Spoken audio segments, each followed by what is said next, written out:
सभी को नमस्कार। जैसा कि दोस्तों हम जानते हैं कि पिछले वर्षों में जो पेपर पैटर्न आता था वो इस वर्ष बदल गया है। हमें नया ब्लूप्रिंट समझना होगा। तो आपके समक्ष प्रस्तुत है हाई स्कूल 2020-21 का ये ब्लूप्रिंट क्वेश्चन पेपर। विषय संस्कृत सामान्य का है। पहली बात नोट करा दूं कि 100 नंबर का ही पेपर होगा, कोई प्रोजेक्ट के नंबर नहीं मिलेंगे। संस्कृत सामान्य का पेपर है, इसको 3 पार्ट में डिवाइड किया है, 3 भागों में डिवाइड किया गया है। इसको समझ लीजिए ध्यान से।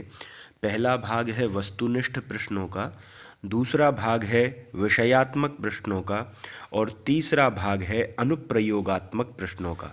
अनुप्रयोगात्मक प्रश्न मतलब समझ परक और विषयात्मक प्रश्न मतलब पाठ से प्रश्न, जो पाठ के प्रश्न हैं वो।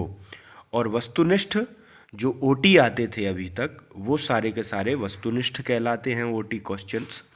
तो उन वस्तुनिष्ठ क्वेश्चंस में इस बार क्या है कि 1 नंबर के 25 ओटी आते थे।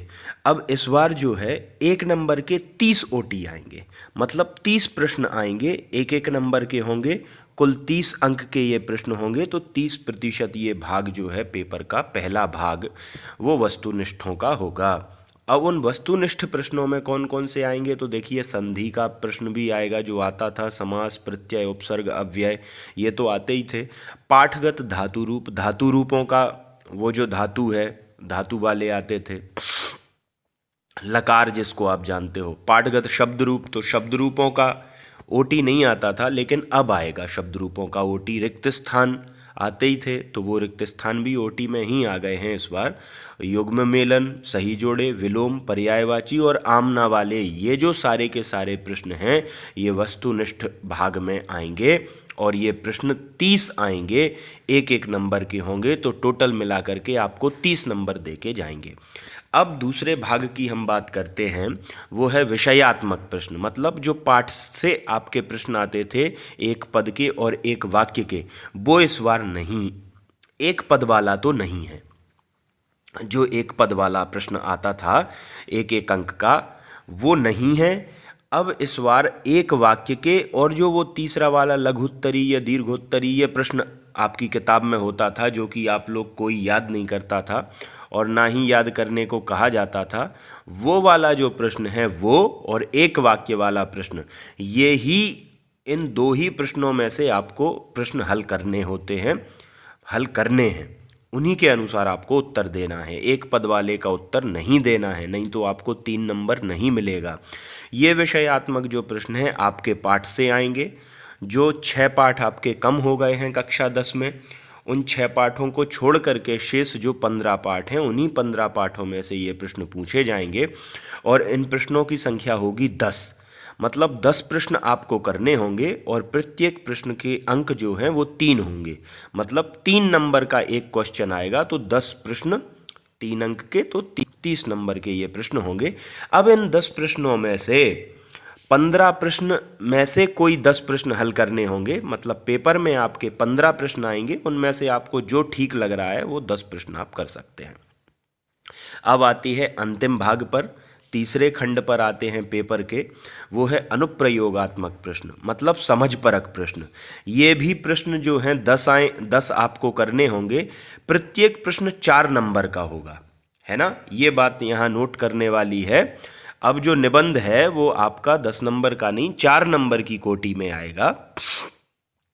तो प्रत्येक प्रश्न जो है 4 अंक का होगा। यहाँ भी 15 प्रश्न होंगे, उनमें से कोई आपको 10 हल करने हैं, तो ये 40 नंबर के टोटल होंगे। तो 30, 30, 60 और 40, 100 नंबर का ये पेपर हो गया। अब अनुप्रयोगात्मक प्रश्न को समझ लेते हैं। ये समझ परक प्रश्न क्या है तो देखिए, पत्र लेखन, मतलब जो प्रार्थना पत्र आप लिखते हैं वो समझ परक ही होता है। निबंध लेखन, ये भी समझ परक, जो निबंध आप लिखते आए हैं वही है। श्लोक, जो आपने पाठ्य पुस्तक से याद कर रखे हैं वे ही के वे ही श्लोक आपको लिखने हैं। धातु रूप और शब्द रूप, यहाँ पे देखिए नोट करने वाली बात है, यहाँ वस्तुनिष्ठ प्रश्नों में भी धातु रूप और शब्द रूप पूछा गया है, और यहाँ प्रश्न के तीसरे खंड में धातु रूप और शब्द रूप को पूछा गया है। तो व्याकरण धातु रूप और व्याकरण शब्द रूप, इनको आप जरूर याद कर लें। क्योंकि ये 4 नंबर का यहाँ दे रहा है और एक एक नंबर का ऊपर दे रहा है, तो कुल मिला करके 10 नंबर तो देके जाएगा शब्द रूप और धातु रूप। एवं पाठ के अनुप्रयोगात्मक प्रश्न। अनुप्रयोगात्मक मतलब जो समझ परक, पाठ के जो समझ परक प्रश्न हैं वो भी आपसे पूछ लिए जाएंगे इसी में 4 नंबर वाले प्रश्न में। और वैदिक साहित्य पूछ लिया जाएगा। वैदिक साहित्य में वेद कितने होते हैं, सबसे प्राचीनतम वेद कौन सा है, ऋग्वेद है, 4 वेद होते हैं, 6 शास्त्र, 18 पुराण इत्यादि। कालिदास की क्या प्रसिद्ध है, उपमा प्रसिद्ध है, कालिदास का सर्वोत्कृष्ट नाटक कौन सा है, अभिज्ञान इत्यादि इत्यादि विषय से संबंधित मूल जानकारी आपसे पूछने के लिए प्रश्न किया जा सकता है। तो आपने देखा 40 नंबर का ये है। अब नीचे ये टिप दे रहे हैं, निर्देश दे रहे हैं, विषय से संबंधित आधारभूत जानकारी के प्रश्न जिनके आधार पर इकाई एवं विषय वस्तु नियत है पूछे जा सकते हैं। ठीक है। प्रश्नों के प्रकार देखिए, मैंने 3 बताए थे। 3 भाग हैं, वस्तुनिष्ठ भाग, विषय पर आधारित प्रश्न भाग और विश्लेषणात्मक प्रश्न भाग। वस्तुनिष्ठ 30 नंबर के, एक एक अंक का है, सामने लिखा हुआ है, तो 30 प्रश्न 30 अंक के हो जाएंगे। फिर विषय आधारित प्रश्न 30%, 3 अंक का एक प्रश्न है तो 10 प्रश्न पूछे जाएंगे, तो 30 नंबर का हो जाएगा। 75 से 100 शब्द लिखे हैं इन्होंने, तो एक वाक्य वाला और जो अति लघुत्तरीय या दीर्घोत्तरीय प्रश्न है, लघुत्तरीय प्रश्न है, उसको आप हल कर दोगे तो आप प्रेम से 3 नंबर यहाँ पा सकते हो। विश्लेषणात्मक प्रश्न है, यहाँ पे वो प्रश्न आप रख सकते हो जो दीर्घोत्तरीय की कोटि में आता है, थोड़ा ज़्यादा लिखा जाता है उस प्रश्न को, पाठ में आप टिक मार लेते होगे यहाँ से यहाँ तक लिखना है, तो वो वैसे टाइप के जो क्वेश्चंस हैं उनको आप विश्लेषणात्मक में रखेंगे। ये 40% भाग में आएगा और प्रत्येक प्रश्न जो है 4 अंक का होगा। तो इस प्रकार से आपने देखा। और यहाँ पे तीसरे नंबर पे पॉइंट दे रहे हैं, विषय पर आधारित एवं विश्लेषणात्मक प्रश्नों में विकल्प इस प्रकार होंगे। 5 प्रश्नों में से कोई 3 प्रश्न हल करना अनिवार्य होगा, तो 5-5 की जोड़ी बना देंगे, तो 5 में से कोई 3 हल करना है, 6 प्रश्नों में से कोई 4 प्रश्न हल करना है। ऐसा होगा आप लोगों का ये नया पेपर, ये है नया पैटर्न। तो इसी के अनुसार आप सभी तैयारी करें और सभी 90+ नंबर लाने की कोशिश करें। ठीक है। यदि आपको जानकारी अच्छी लगी है तो कृपया सब्सक्राइब, लाइक, शेयर करिए। और इसी पेपर, नए पेपर पैटर्न पे आधारित मैं कुछ पेपर बनाऊंगा, गेस्ट पेपर, जिनको मैं इसी चैनल पे शो करूंगा, तो आप उसको देख सकते हैं और तैयारी करिए।